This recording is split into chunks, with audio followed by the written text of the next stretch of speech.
দেরি করে ঘুমোতে যাওয়া, দেরি করে ঘুম থেকে ওঠা, এ এক রোজের অভ্যেস হয়ে গিয়েছে আমার।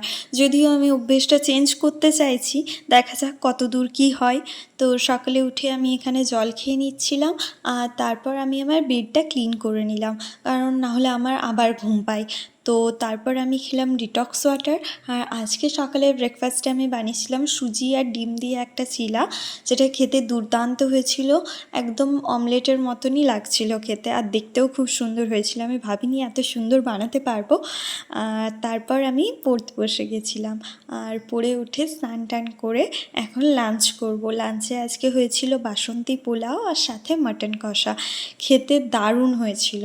তারপর আমি একটু আইসক্রিম খেলাম, আর আজকে একটু খাওয়াটা বেশিই হয়ে গেছিলো। তারপর একটু হাঁটাহাঁটি করছিলাম, আর বাগানে কিছুগুলো ফুল ফুটেছে, দাঁড়াও দেখাচ্ছি।